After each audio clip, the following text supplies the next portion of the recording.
नमस्कार। ये जो ब्रह्मा जी है ना, ब्रह्मा जी का कार्य है सृष्टि का सर्जन करना, और वो छठी रात दे रखी है गाय माता के हाथ में। वो आकर के हमारे भाग्य को लिखती है। कहते हैं ना छठी पूजन, बच्चे का छठी पूजन करते हैं ना, तो छठी जो रात्रि होती है उस रात्रि में गाय माता आती है घरों में, और उस बच्चे के भाग्य को, उस बच्ची के भाग्य को लिख देती है पूरे जीवन का। ये होना है तेरे साथ में, ये होना है तेरे साथ में। और वो किसके आधार पर लिखती है? हमारे पूर्व जन्मों के कर्मों के आधार पर। हमने जो पूर्व जन्म में किया उसके आधार पर हमें कर्म के हिसाब से हमें फल मिलता है।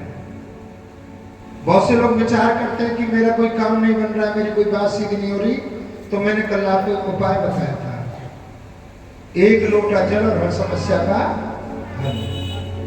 भोले बाबा के पास आइए, एक लोटा जल का चढ़ाइए। तो मैं वही बात कह रहा हूँ, भावई मेट सके त्रिपुरारी, जो हमारे नसीब में लिखा हुआ है, दुख दर्द परेशानी, यदि उसको कोई ठीक कर सकता है तो ये केवल शक्ति मेरे भोले बाबा के पास में है। बोलो शंकर भगवान की।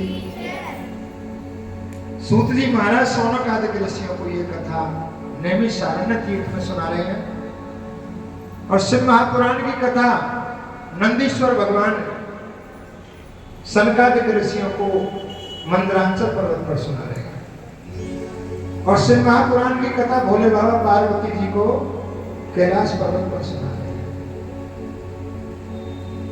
और काकभूषण जी इसी कथा को गरुड़ जी को सुना रहे हैं नीलगिरी पर्वत में। क्योंकि गरुड़ जी को अभिमान हो गया था एक बार। अभिमान किस बात का?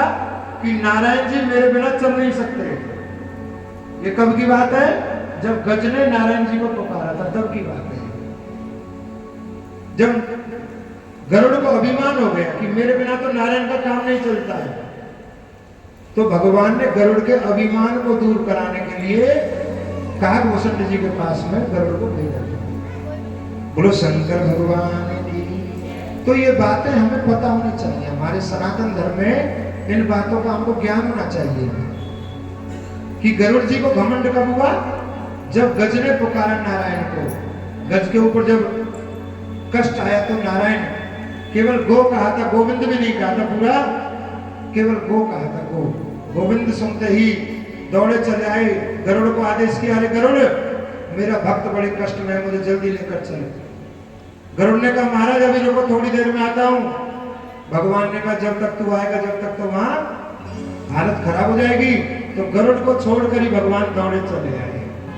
बोले नारायण भगवान। तो भक्त के कष्ट को दूर करने के लिए मेरे प्रभु दौड़े चले आए। घनश्याम तुम्हारे चरणों में यदि प्रेम किसी का हो जाए, तुम्हारे चरणों में प्रेम किसी से हो जाए। भोलेनाथ तुम्हारे चरणों में यदि प्रेम किसी का हो जाए, भोलेनाथ तुम्हारे चरणों में यदि प्रेम किसी से हो जाए, यदि प्रेम किसी का हो जाए, यदि प्रेम किसी का हो जाए, यदि प्रेम किसी का हो जाए, यदि प्रेम किसी का हो जाए, यदि प्रेम किसी का हो जाए, यदि प्रेम किसी